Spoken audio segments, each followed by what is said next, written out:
Hello and welcome to the Pixelated Realms Gamescast, your guide to the digital landscape, untangling the mysteries of your favorite titles and discussing the latest and greatest in video game fun. I'm your host, Alex Salerno, and alongside me is my brother, Tyler. What is up? To be here. Thank you for listening. We have a lot of great topics to talk about today. Hope you're excited. Yeah, another, great episode in 2025. Today, we're going to be talking about what is our most anticipated games of 2025. So 2024 was a little bit, there was good games. I don't want to it wouldn't be accurate to say there wasn't good games. Yeah, but there wasn't any monster games that overtook everything else. Usually there's at least one or two games that are just you're like, whoa, this is the game of the year. This is the big budget game. This is the heavy hitter. Last year we didn't have a lot of those. I mean, we had really good games, no doubt about it. You know what, though? I will say 2024, I'll call it now, was the year of the indie or the AA game. We got Helldivers early in the year. And since we've been doing this podcast now for over a year, it's kind of cool to look back. So we started with Helldivers 2, incredible multiplayer experience. I mean, if you haven't played that yet and had fun with your friends, I highly recommend it. Bellatro just come in hot as a single developer game that got nominated for Game of the Year. And then, we had some kind of bigger titles that didn't pan out. Veilguard, Dragon Age came out, didn't really work. I'm probably missing 10 others. But yeah, this year was kind of trepidous, if that's a word. It was a little up and down. It was a little bit of a roller coaster. Yeah. So that brings us to, what are we going to expect in 2025? Is it going to be the same thing, or is it going to be, a knock it out of the park year? And we're going to be talking about that. So we're going to go over our top 10 most anticipated games of 2025. We can only go over 10 of them. We just don't have enough time, even though there's a lot more than that. And so we're really excited to talk about that. But first, we're going to do a little bit of housekeeping. And I apologize for having to do this up front, but, it's just the way how things go. So the best way that you can show your support for us is going to pixelatedrealms.org/Patreon. That's where you can find all of our information, latest announcements, and everything like that. No, we don't ask for any money or anything like that. If you could go and subscribe, that would be super helpful. Go ahead and follow and subscribe on our YouTube channel as well. That's the best way to show support for us. And that's all I'm going to say about it. I'm going to drop it after that. So, Tyler, let's jump right into it then. What are you playing right now? Yeah, I mean, it's been busy this week. Lots been going on. The new year has started, but I'm still got my mind on turn-based games after beating Metaphor Fantasio.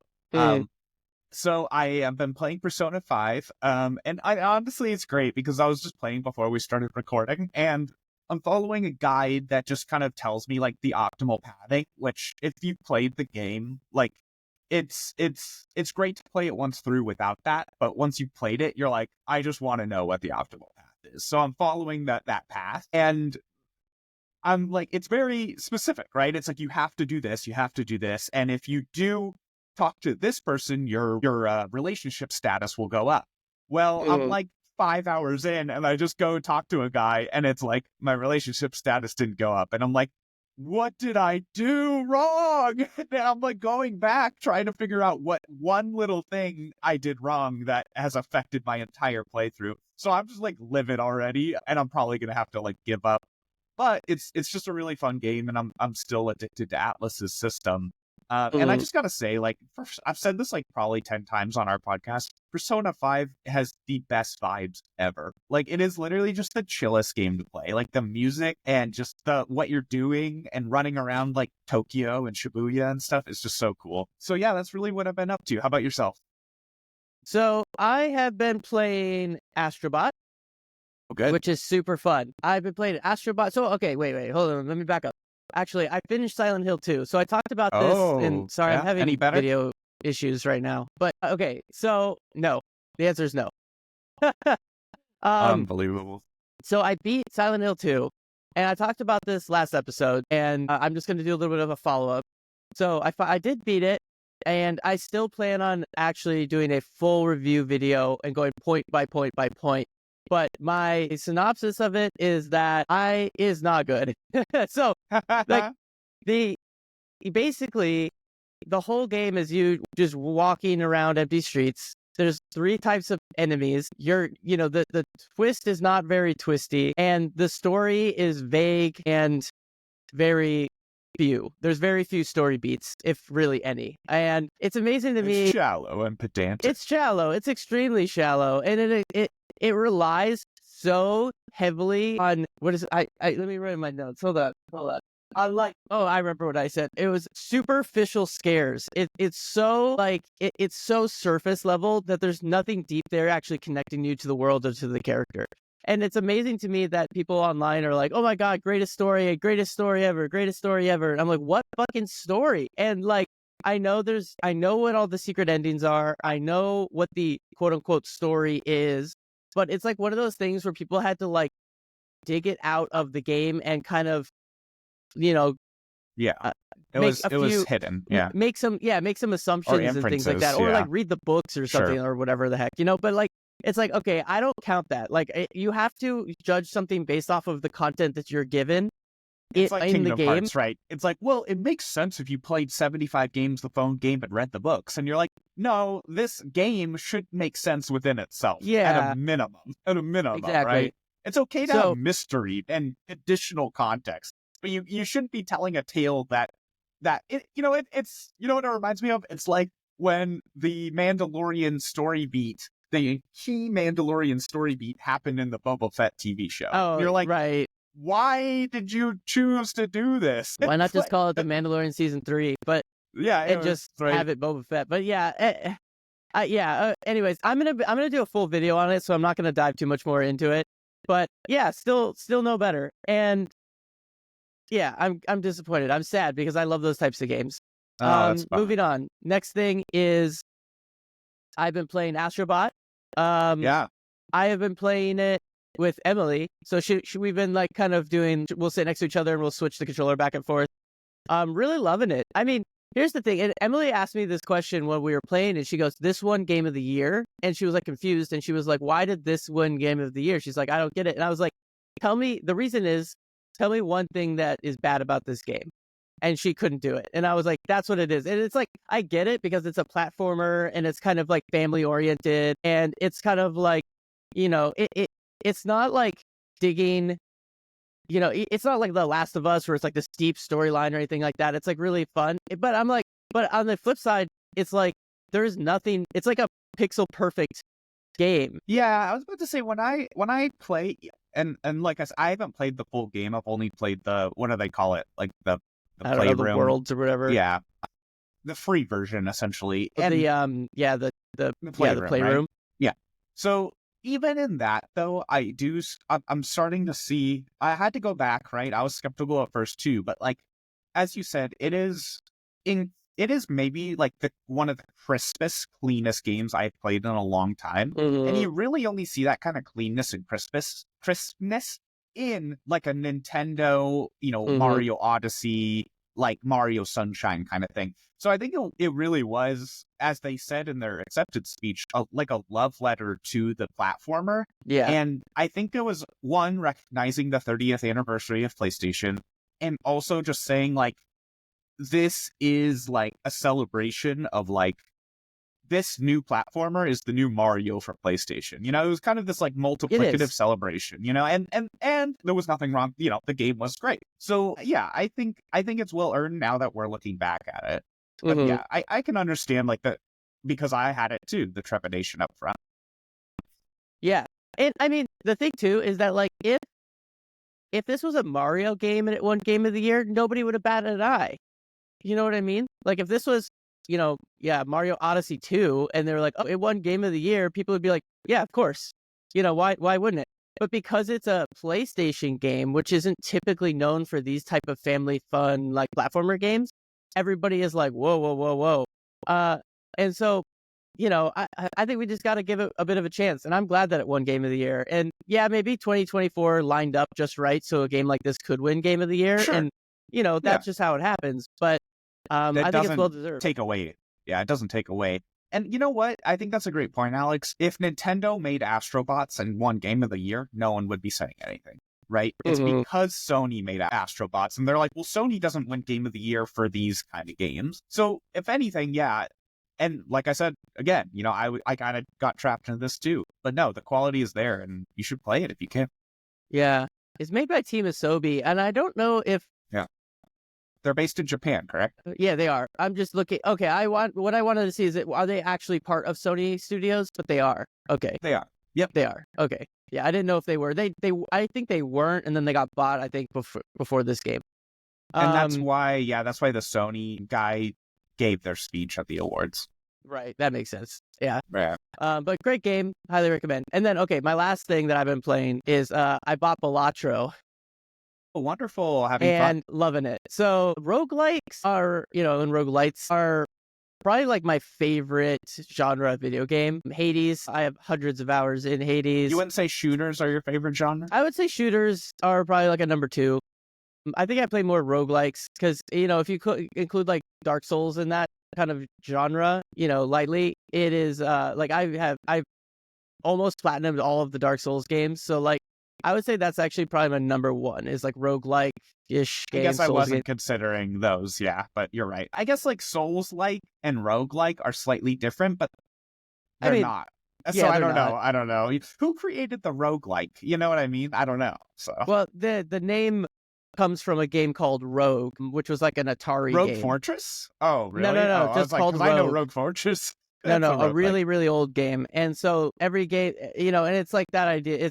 It's like, when you die, it's like permadeath, but that was because of technological, limitations back then. I don't think it was a design choice, but so every game is like a rogue like, meaning that it's like that game. But yeah, so Bellatro, I was hesitant at first to buy it because I knew I was going to get addicted, and I bought it on my phone, which is awesome, by the way. Great place to play it. I was going to do it anywhere. on my iPad. Yeah.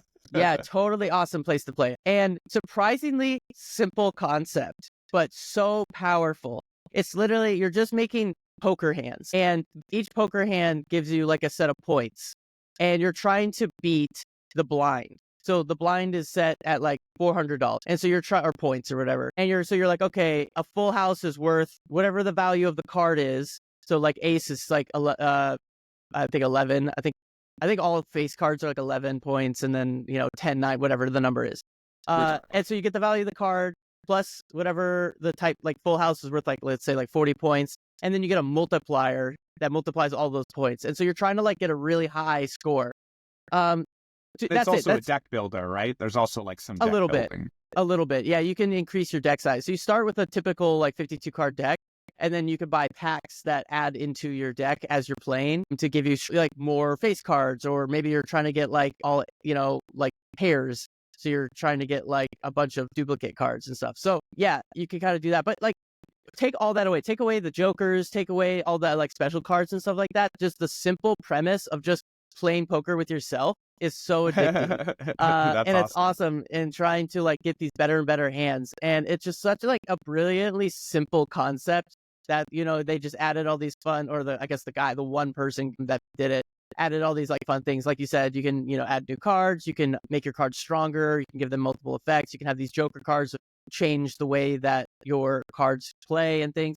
So it's just super fun. Highly recommend if you have time, because it's going to suck away every bit of free time you have. We've already seen a whole bunch of copycat type games. Like, when a game like this gets released, it's it's genre defining, right? And we're already seeing those copycats. So I saw one, like, I think it was called like Dungeons and Brews or something similar to that. And it was like the same concept, but you are doing blackjack. And I was like, okay, I'll give this a shot. And I tried it, and then I played like a couple of rounds, and I was like, this doesn't work. And I'm like, I'm not an expert in Bellatro, but like Bellatro just has some kind of like, I don't know, like it just works in a way that like not everyone has figured out. So there's something special. I think I'm gonna go get it on my iPad. Yeah, and I mean, this guy probably had been working on this for years, and then people are trying to spend 4 months or 3 months or whatever to spin up some copycat game. Of course, it's not going to be as good.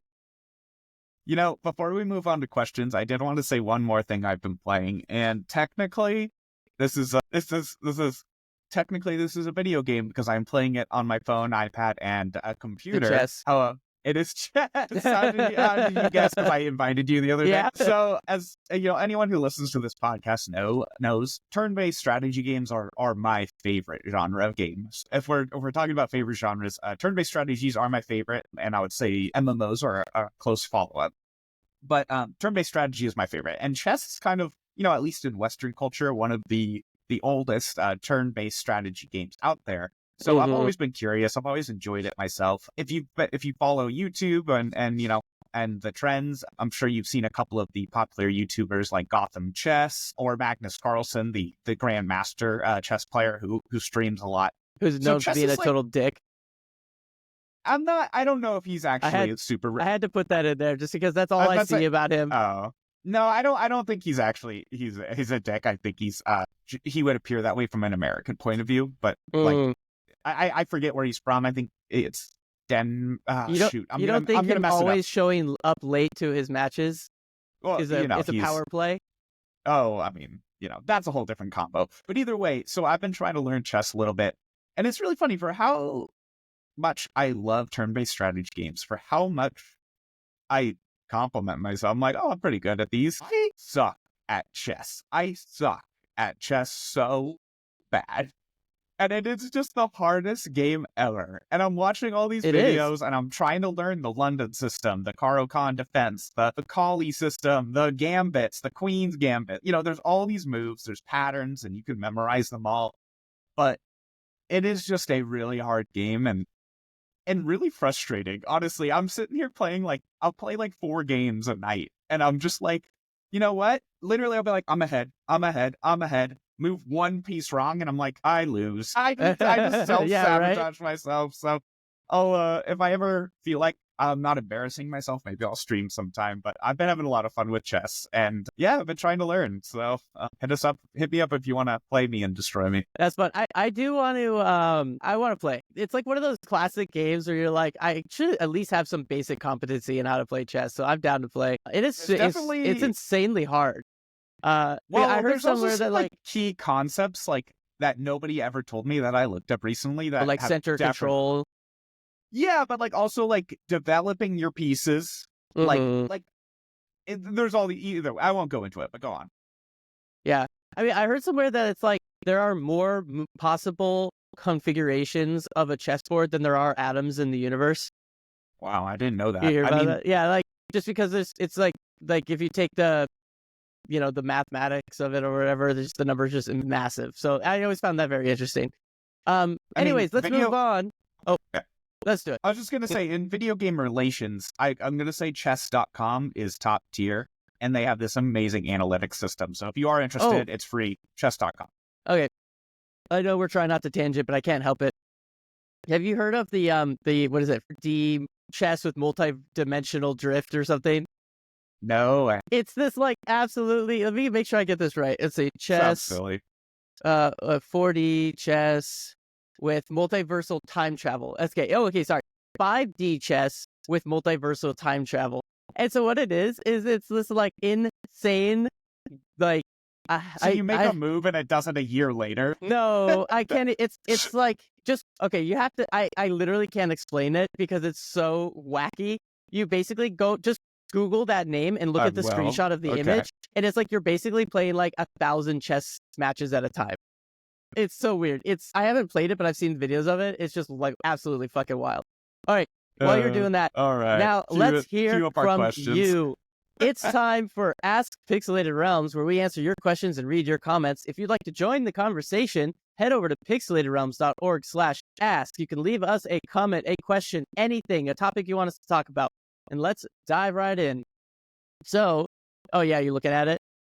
Yeah, it's nasty. I don't even know how it's possible. We have 2 questions today. Okay, maybe one from Tyler about multiversal time travel chess. Don't do it. It just says, don't do it. Yeah, it seems like one of those things, some doctor wrote a a paper on a theoretical thing, and then some game designer was like, I think I could program that. Fuck it.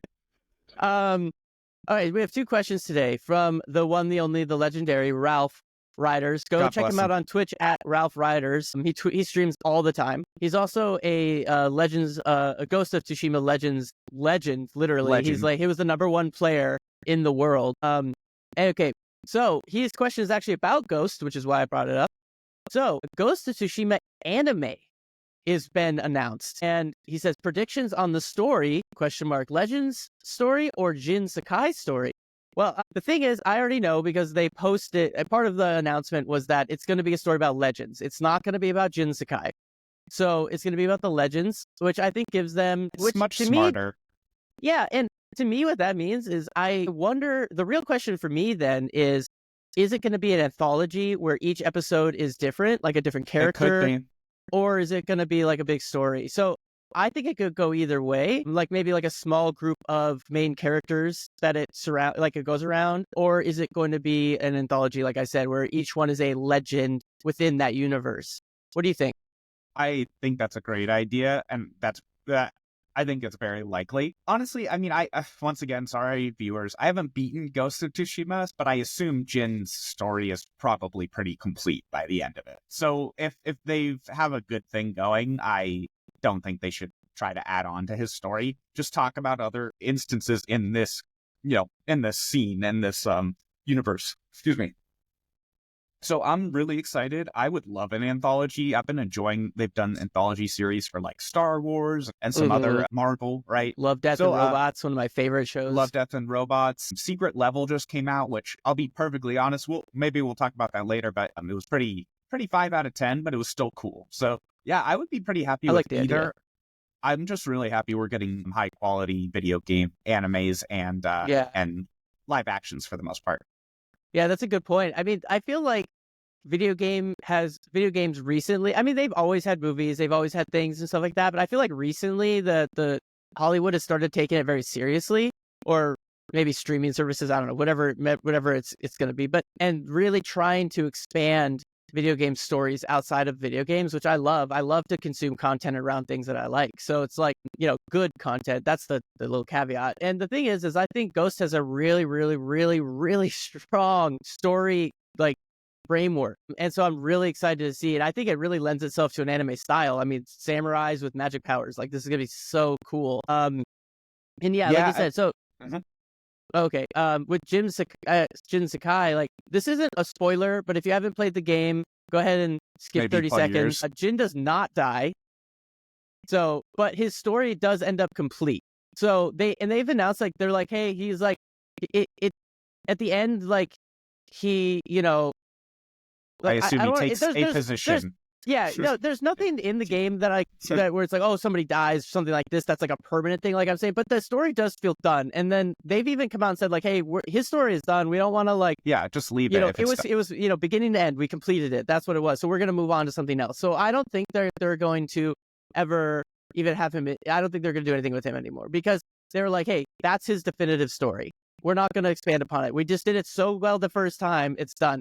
So I really like that they're doing Legends, especially because I love Legends. I think Legends could be its own game, and I wish it was. I hope they do that. I hope when they come out with Yotai, they're like, hey, surprise, there's a whole nother... I would pay $50 for a Legends game. Maybe not a full 70, but like a $50 like co-op game or whatever that's like a ton of raids and a ton of call missions. Love it. But anyways, I'm super excited for the anime. But you were going to say something? Yeah, no. I think you said it all. Okay. Cool. Moving on to the next one. And again, I apologize for the shitty video. I know it's probably jittery. I'm going to try and fix it by next episode, but, super, super sorry. All right. So next question from Ralph. My spouse and I recently started playing It Takes Two. Great game. 10 out of 10. While I am an avid gamer, she is not. And many of the jump puzzles frustrates her and she asks for my help. How do you deal with a game that is challenging and frustrates you? Do you stop playing it or do you ask for help? Now, that's a great question. I assume he's an avid gamer, not an advent gamer. Yeah, I think he meant Advent. Sorry, I had to. Advent is like a religious thing. Great question. So for me, it comes... Tyler, do you want to speak about it? Sure. No. Let's hear your thoughts first. Go ahead. Well, so like I was saying earlier, I really like roguelikes. And one of the things about roguelikes is that they're challenging. And I like that challenge. And like, for instance, let's talk about the elephant in the room, Dark Souls. Can't get away from that game. It's forever. If you're a gamer and you're listening to this, you're like, God damn it, another person talking about Dark Souls. Embrace it, man. Embrace it. Play it. How do you deal with a game that's that challenging? And the reason is it's a mentality shift. You have to look at failing in a game like that that's challenging. And so like It Takes Two, for instance, is like a platformer that has puzzles and stuff like that. You have to go into that kind of a game going, okay, especially if you're and it doesn't matter what game it is, any game this applies to. You have to think, okay, when something wrong happens, what do I learn from that instance? And the fact that I've failed is not a negative to me. Nothing about it is bad. As long as when I restart, I have to take my learning from that instance. So like when I first played Dark Souls, I got really, really, really frustrated because I was like, shit, like, like a lot of us gamers do, I attach like some self-worth to how good I am at video games. And so it's like you're like losing, you're dying, and you're like, oh, you get frustrated. And you're like, I'm supposed to be good. Like, what the hell? You have to shift away from that mentality. That's not a failure. Dying in a game is not a failure. It's just it's another iteration. And so you have to say like, okay, this is a challenge for me. How many times do I have to iterate to succeed? And what did I do when I did it right? What did I do differently? And when I did it wrong, what did I do differently? So like, what is it that I need to do? Do I need to get faster physically on my controller? Do I need to practice like my moves? Or is there some strategy in the game that I'm like not doing? Or is there items that I'm not using correctly? Is this enemy have buffs and debuffs and stuff? So you have to start actually like thinking about the game. So it's not a very passive experience, admittedly. I mean, it can be like in It Takes Two, it's probably, you don't have like, it's not RPG elements. So you're not exactly like trying to think that way, but you can see like, okay, where am I dying a lot? Oh, I'm falling a lot. Okay. Well, I think I can add on to that a little bit. So, I mean, funny enough, and this isn't spoiler, this is a premise of the game. The game is about a married couple who is having issues. Yes. Getting along. And so the fundamental idea of playing this with your spouse, which I'm actually doing as well, is just wonderful. But what Alex was saying is so true. As a kid, and it took me my entire life to develop this, and so people who haven't been playing their entire lives obviously do not have the skill yet. But you start a game and you have these conceptions of what you think your character and should be able to do. But a lot of the times games are developed in a very specific way to tailor what your character actually is doing to a specific set of a specific cycle, right? And if you don't tailor yourself to that cycle, you're going to constantly be in a loop of frustration, right? So when I approach a game or a new level at any time, I'm always thinking to myself, okay, what is this game trying? And this is kind of what Alex was mentioning. What is this game developer trying to tell me with this level they've developed? The game developers, unless they're not very good, are always giving you tons of hints on what to do next, and they're usually showing it right in front of your face. We're just human beings, and we have lots of biases and preconceptions, and preconceived ideas. So we're going to immediately ignore many of those things. But if you try to take yourself out of it and be like, what are they trying to tell me? The most common example of this, and I would implore our viewers to use it, is when you're playing a game and you're saying, I don't really know where to go. And this is more true in horror games than anything else. What do you do, Alex? If you're just in a level, you don't know where to go. You don't know. What do you do? What do you look for the light? You look for the light. So like, that's just a super basic gaming concept, but you would be surprised how often it is true and how often you and I ignore it. So you go towards the light. That's where the next objective is. So those kind of basic concepts, It Takes Two is a great example, because It Takes Two will say, here's a jumping pad. Okay, cool. One person jumps on it, the pad falls down, they die. And you're like, oh, okay, we just learned something. You didn't mess up. You just learned something that now your other person can go and accomplish. So yeah, I don't know. I love how It Takes Two is actually about that topic.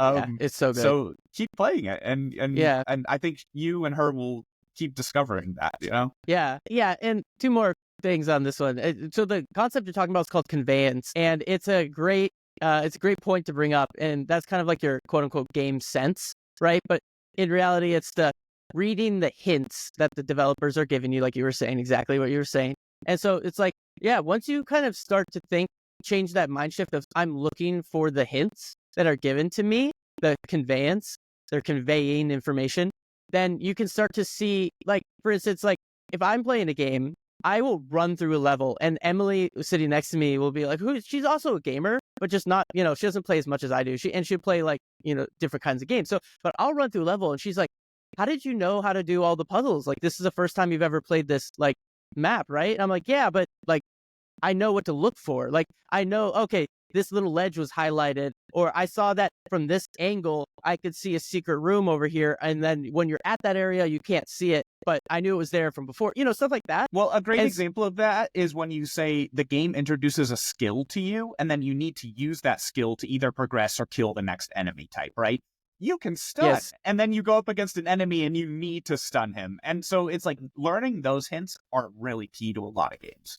Yeah. And the same thing goes with puzzles and stuff like that. And then the second thing you were saying is, yeah, like that game in particular is about managing your relationship, right? It's like Overcooked, if you've ever played that game, where it's like, okay, some of the game bleeds into reality because it's like, okay, how are we going to overcome this challenge? Because I am moving faster than you are, or you aren't holding up your end of the bargain. But, that just takes patience and communication. Yeah, I think a lot of video gamers or people who don't play video games, have a pressure. And I'm sure, your spouse feels some pressure to be good at this, to play with you. But like, it's hopefully, and I'm sure you do a great job at this, Ralph, but, just keep reassuring her and making sure you're saying, we're just playing. This is part of it. This is part of having fun. If I was smart, I would have asked Emily or Katie to come in and talk to this too, but Katie's asleep, but if she was awake, I don't hear Emily downstairs, or I would grab her. Okay, well, let's move on. Great questions, Ralph. Thank you. Thank you. Remember, you can follow Ralph on Twitch at Ralph Riders. Before we dive in, we want to say that we really appreciate those who follow and subscribe to us. I lied earlier. I am going to say this one more time. We post new episodes every Tuesday morning on podcast services and on YouTube. You can also find us on social media at Pixelated Realms, and on Patreon at pixelatedrealms.org/Patreon. All right, so today we're going to go over our top 10 most anticipated games, and you won't believe number 2. No, I'm just kidding. You're totally going to believe all of these. So starting, I'm gonna try and time box these. So we're gonna go through these. Probably a couple minutes each. We'll probably say 3 or 4 minutes each. So, okay, starting with number 10, Marathon. So Marathon is Bungie's new game that they're coming out. So they haven't come out with a game since Destiny 2, which was over 10 years ago. And yeah, it's like maybe 10 years now. And so Marathon, though, is actually a remake of an older game from their backlog. So Bungie made a game called Marathon back in the day, and they're reviving it now with this. So they haven't released much information about it, other than that it's supposed to come out this year, though we'll see if it gets delayed or not. I kind of have a feeling it's going to get delayed into 2026. I would be very surprised if it doesn't. But let's pretend there's no delays. So Marathon, Tyler, does this move the needle for you? I saw the trailer. It was at one of the awards things. To me, no, not at all, actually. When I watched it, it looked like a generic shooter. I hope it's more than that, but this just seems like a failure on launch to me. I remember them saying it's like a space shooter. It's like Bungie, it's space magic. It's very much like the Destiny kind of style. But if I remember correctly, and I let me see if I can pull it up, but I think it's an extraction shooter. I think is what it's supposed to be. I maybe I'm recalling incorrectly, but I thought it was. I mean, and the reason, PvP extraction shooter. So I'm actually interested because I like extraction shooters. Like I've been playing a lot of Delta Force, but the reason this is on the list is because like Bungie is really good, at least modern Bungie, at making games that sound awesome and then like completely failing at them. And so it's like, or not completely, not meeting their full potential. Because like I'm a huge Destiny 2 person. I have 1,500 hours plus in that game, and I always felt like it just missed its potential. And so it's like this for me is going to make or break Bungie, because Bungie's been in a tight spot for a while now. Once they got bought by Sony, they had a big, layoff. They had a bunch of layoffs, and they've been struggling, no doubt about it. So to me, Marathon is going to make or break Bungie. And I wouldn't be surprised that if this flops, if they get, dispersed into greater Sony, and Sony takes their technology and just merges it into like some core tools team and gets rid of Bungie entirely, which would be really awful because Bungie has a big pedigree. But I think this has to be successful. Yeah, I don't know. I don't think they've released enough about it for anyone to have any real thoughts. So I hope it's good, but I don't know at the moment. Yep, I agree. But moving on to Great. number 9, Avowed. Tyler, you want to talk about this one? All right. Yeah. So Avowed, and me, who's the developer? Oh, Obsidian. So Obsidian. Obsidian, a studio we know and love, is making Avowed. It's highly anticipated. That's why it's made it on this list. It is going to be a first-person RPG. Think, it really has the vibes of a Skyrim or an Elder Scrolls game, but it also has kind of some humor going on. So I'm getting a little of that like Fable vibe. The combat, I'll be honest, story looks super generic, super generic fantasy story, but the combat looks really interesting. I've been seeing a lot of positive buzz about it, but I'm also not seeing tons of information. So this one, I gotta be honest, as much as it looks like my type of game and I'm probably going to pick it up, I'm also holding out hope because I want to make sure this is a solid RPG and Yeah. not just a bunch of empty promises. Yeah, well, I mean, the thing is, in Obsidian, we trust, right? They come out with Outer Wilds. They're coming out with Outer Wilds 2. Or, right? Did they? I think they did Outer Wilds. But, yeah, they did. Or, sorry, not Wilds, Worlds. Outer Worlds. So, Outer Worlds. And Outer Worlds is the smaller game, yeah. Yeah, and Outer Worlds 2 is also coming out this year. Honorable mention. We're just not going to talk about that one, just we don't have time. But, I'm interested to see where this goes. Yeah, like you said, it's kind of like a Skyrim-y looking like game. And, they're known for their trailers and information haven't shown really an in-depth story. But the thing is Obsidian's known for their story and world building. So I would be surprised if there wasn't some in there. So I'm keeping my eye on this. Early playtests have been positive from what I can see, but nobody's come out and been like, whoa. Everyone's just been like, yeah, it feels good. Like it plays good. So I think we're just too early to tell. We're keeping an eye on that one. Yeah, it feels like it's going to be a good RPG no matter what. But whether it's great or just solid is Right. yet to be determined. Yeah, it has the potential. We just don't know yet. But also shout out, Obsidian, Knights of the Old Republic 2, Pillars of Eternity, Pathfinder, Outer Worlds, Grounded, so many good games. You said Pillars. Yeah, I love Pillars of Eternity. Yeah, I mean, all amazing games. Some of those are like 10 out of 10. So it's like really, we got to trust. The next one, this is another one for you, Tyler. Civilization 7. Number 8, yes. Civ 7. Number 8, Civ 7. So Civ 7's been a little controversial. This happens every single time a new Civ game comes out. People just get super antsy about the new mechanics. And then it comes out and they're still antsy about it. Then they release a couple DLCs and added content. And then everyone falls in love with it again. And we all play 100, 200 hours. So honestly, I'm excited. I don't care what they do. I'm excited to try out a new Civ game. I love 4X. I love Grand Strategy. And I think they pretty much do it the best. So yeah, I think if you're a Civ fan, you're probably going to want to check this out and make your own opinion on this one. I don't think we truly know if it's going to be good or bad until we really see it. Do we know? I mean, as somebody I've played the games before, and I've probably sunk less than 20 hours in any one of them. Probably more than that over the entire life of the game. But what is different about Civ 7 than versus 6 or 5? Why are they? Because they spit these out pretty regularly. I mean, not every year, but so what makes me want to play 7 over a previous entry? So let me see here. So I'll be honest, I actually don't have the answers for you there, but they do drastically change and tune things. I can tell you the differences between Civ 5 and Civ 6. In Civ 6, they introduced districts, which changed the game a lot. And they also introduced global warming and weather, which also had a huge effect on the game. So let me see here. I know Civ 7 is tuning some of those things and adding, I think it's more, I think where they're adding more development for your leader as far as how your civilization grows. And I think you can actually adjust your civilization a little bit more than you could in the past. So I think you can go through a China era and then a France era, and then you can actually develop your civilization in a little bit more flexibility than before, when it was you pick George Washington and you're just George Washington throughout the whole game. So we'll see. I want to play this one and then we'll report back on more. Okay, cool.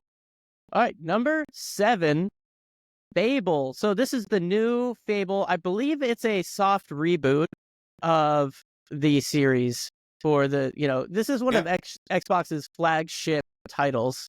I would say, with like Halo and Gears of War, Fable is like their big RPG. And honestly, I love the original Fable and Fable 2. I don't Yes. remember the other ones very well, but I think there's maybe at least 3 of them.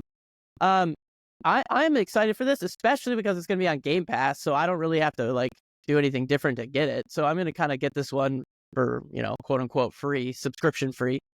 So what do you think? Yeah.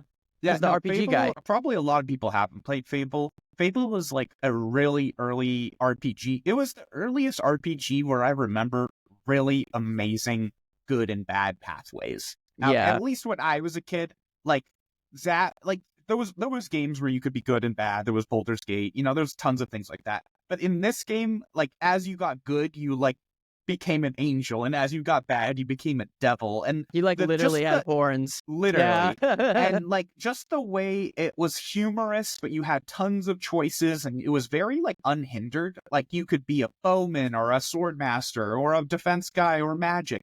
So Yeah, it let you do Fable whatever. was really it was a very like it discovered a lot of things that later RPGs took from. So I am super excited for this one. Yeah. And I think this is going to be the first time a lot of people get to play Fable, so I hope it's good. I really, really hope it's good, and I have full faith they will make it so. Yeah, and I mean, I'm looking at the screenshots right now. It looks gorgeous. Like I'm looks great. loving this art style. Like it's looking really clean, and very fluid and stuff like that. So it's like very, it kind of has that like Dragon Age-y aesthetic and like kind of look. Not the newest game and stuff like that, but just like that kind of era. And then, but like. Yeah, like you said, like it's a little more lighthearted. There's like a kind of a little bit of There's a little comedy, humor to a little it. like cheeky. Yeah. It's a little Like, cheeky.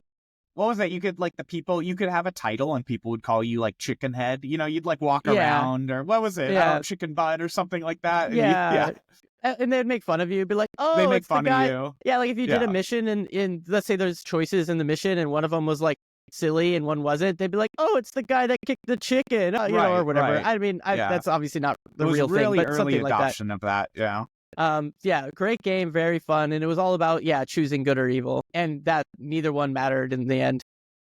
I mean, it did matter to like what the ending was, but like it was still fun. Okay, so number 6. Okay, number 6, Elden Ring Night Rain. This is the co-op DLC. One thing I did not expect. I mean, we did expect Elden Ring DLC. The last DLC almost was nominated for Game of the Year. Like that's how good it was. So is this going to be another like big thing? Yeah. And the fact that it's like a co-op, I think is very cool. And the thing that I think that FromSoft does really well is they can take their premise and tweak it just a little bit, but that little bit of tweak will make a huge impact on the game. And so for instance, like this co-op kind of mode. So I mean, you could always have co-op in these games. You could summon a friend in to fight a boss or whatever, but this is different in the fact that this is going to be more of like an actual full drop-in co-op. They said I think it's 3-player co-op, and you can do the full adventure at co-op. And when you beat a boss, like I don't think you go back, because it used to be that you could just pull in a friend for a boss fight, and only at a boss fight they would help you fight the boss, and then they'd go away.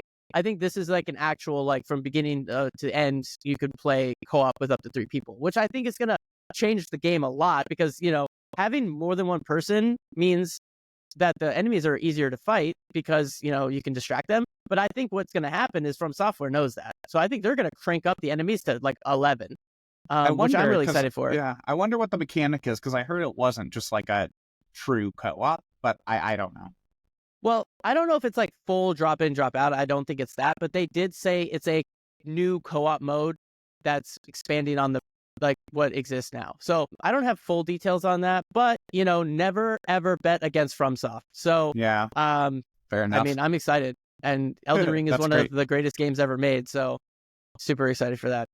All right, awesome. We're into our top 5 now. Number 5 coming out in a month. I'm very excited for this one. Monster Hunter Wilds. Monster Hunter Wilds is the first open world Monster Hunter. I'm excited because this is one of those games that I love the idea of more than I love the game. And I've always played the Monster Hunter games, and I've always been really into them, and I've always been like, oh my god, I like one of my mental fantasies is being a Monster Hunter. That's why Witcher 3 is like my favorite game of all time. It is such a fun RP. Yeah. Yeah. And Monster Hunter is like totally in that vein. And like I love Monster Hunter World, but for some reason there's always been like I always feel like they reached like 80% of their potential, like every single one of the games. And I think what's holding it back is the really complex item inventory system that they have, and then some of the quirky dialogue kind of pulls you out of it a little bit. But I mean, so I'm like, I want to like it more than I think it actually is, which makes me feel like it, like it is. But I'm still excited for this game. Open world, modern, gorgeous. I'm gonna get on the PS5, so I'm gonna be chilling, and like, you can pull your friends in and play. So Tyler, you got to get it. Yeah. What about you? Are you interested in this at all? Yeah, no, I'm very excited. I loved Monster Hunter World. I didn't play Rise, but I want to. So yeah, I'm just excited to see them. For me, like, both the mechanics of battling the monsters, but also the beauty of the game is actually like a lot of fun for me. So yeah. I'm really going to enjoy the open world and mounted stuff. So yeah, I'm really looking forward to it. And yeah, I think it's going to be what it looks like. It's going to be a blast. Yeah. I'm super excited. Don't remember what I was going to say. All right. Number 4, Assassin's Creed Shadows.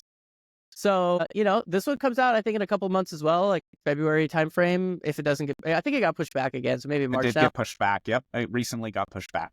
Yeah, so early in the year. So we have Monster Hunter at the end of February, and then after that is Assassin's Creed Shadows. So this is, you're following Yasuke, and I forgot the name of the other characters. So your 2 characters, you're a ninja and a samurai, in feudal Japan.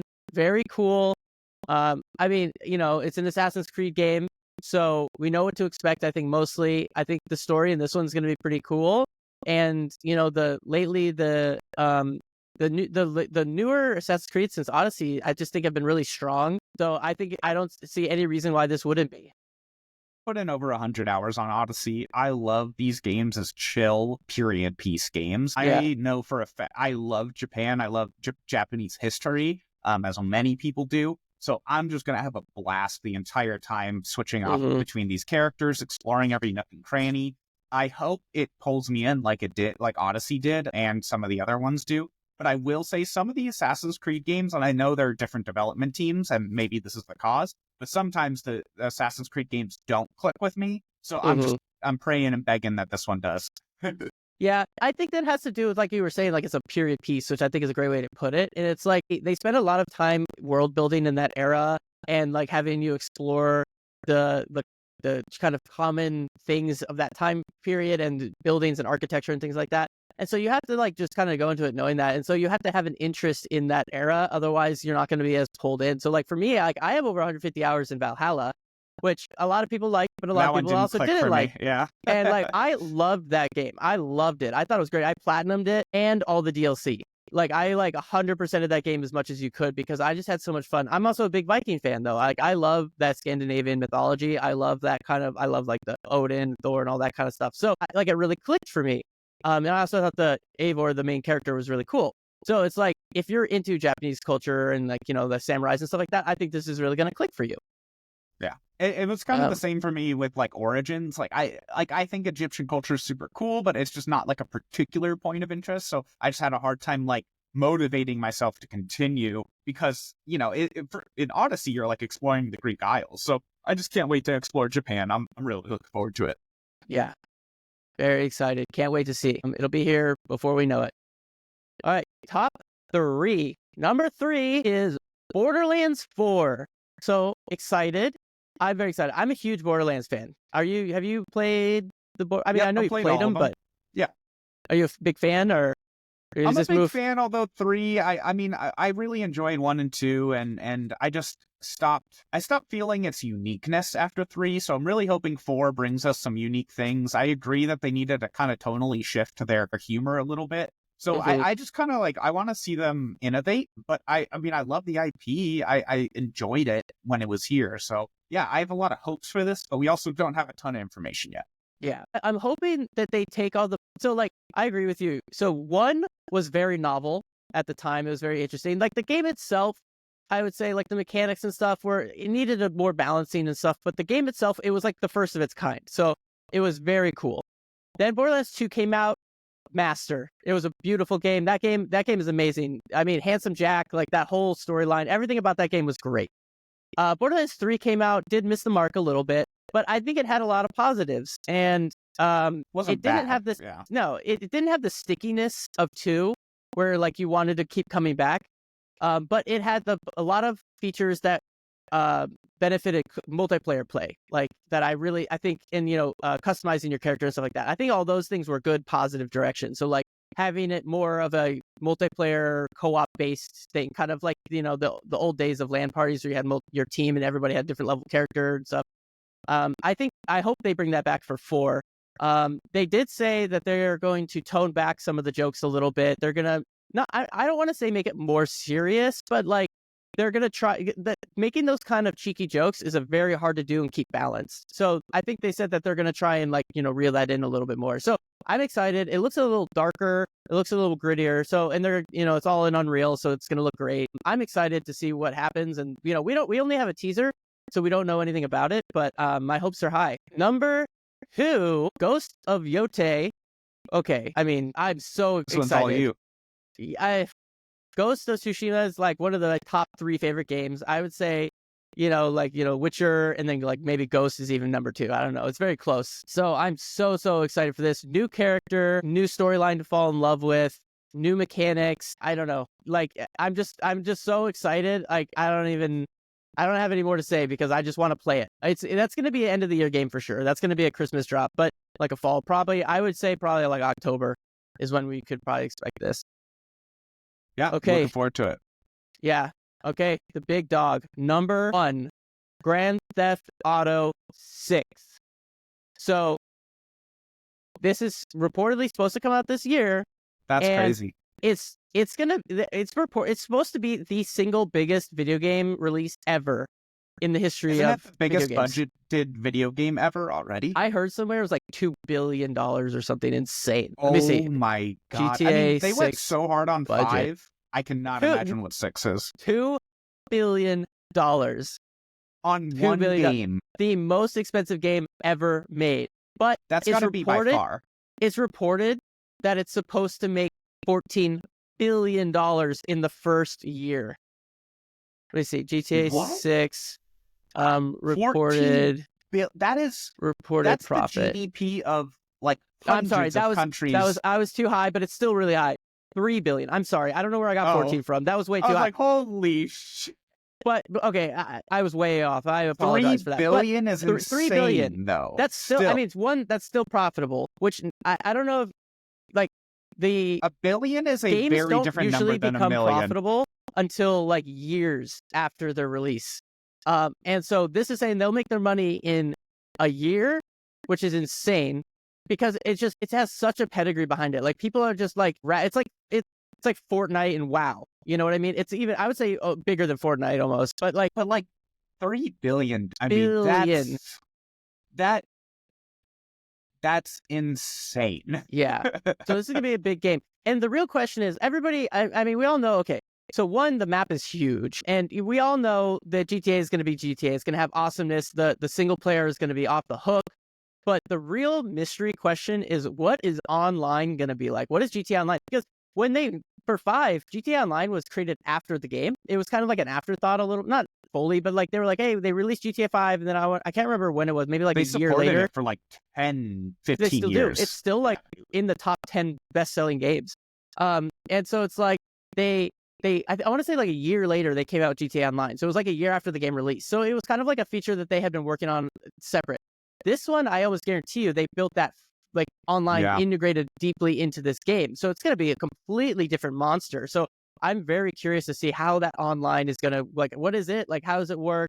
Is it a separate game from currently, like 5 is like a separate game from online, like your characters are different, or are they entangled together? Like what's what is it? We don't know. There's so many questions. Is there going to be like a live multiplayer aspect in the story mode, right? Like that could be amazing. Like also, like, I mean, maybe that's crazy, but also, there's this huge RP community that uses the GTA engine. So are they thinking about that? Are they getting ready for that? Are they making their own RPs RP realms so that people can go on and, do this sanctioned, right? So there's so many possibilities for this. I cannot believe how much money they spent on it.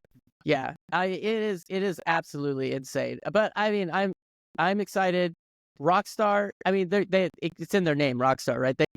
their kind of values are that like they make the best games in the world, right? That's like their whole thing. Like they only hire rock stars and whatever. So it's like they feel like they have to go through with it, and they put their money where their mouth is, and they reap the rewards for it. I mean, their scale is just huge. It's just insane, the scale of this game.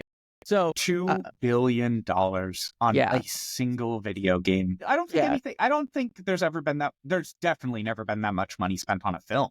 I mean, that's like Avatar 2 was the most expensive film ever made, right? Even adjusting for inflation. Yeah, I think so. Let me see. And that was like hundreds of million. 140. Let's see. Okay, hold on. Let me scroll down to the bottom. As of this, which looks like it was written in like 2024, the most expensive video game ever made, this is hilarious actually, is Star Citizen. Which is funny because that game is like trash.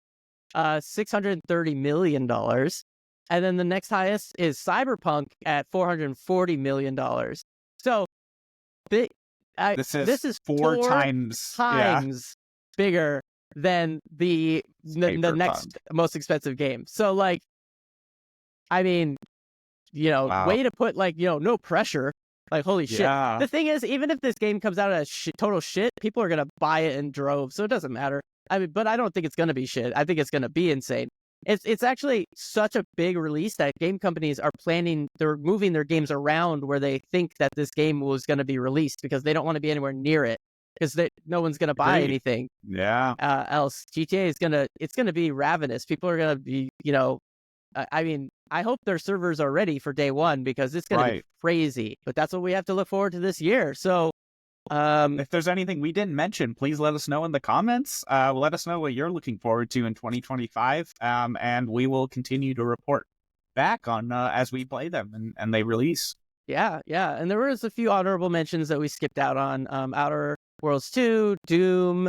What were some of the other ones? Metroid Prime 4. Dune Awakening. I actually look forward to that one. That one looks really cool. So there were a lot of things that we skipped over. These were our top 10. And again, it was GTA 6, Ghost of Yotei, Borderlands 4, Assassin's Creed Shadows, Monster Hunter Wilds, Elden Ring Night Rain, Fable, Civ 7, Avowed, and Marathon. So, I mean, this is going to be a good year for gaming. Not that any year's a bad year for gaming. Every year's a pretty good year for gaming nowadays. But, I mean, shit. Like, this is going to be tough. Like, Game of the Year nominations are going to be, who knows? Who knows where it's going to go? I'm excited. Cool. All right. Well, thank you everybody for listening. Don't forget to follow or subscribe to be notified when we post new episodes. We post new episodes every Tuesday on podcast services and on YouTube. You can find us on social media and on Patreon. All right. Thank you very much. Catch you next time.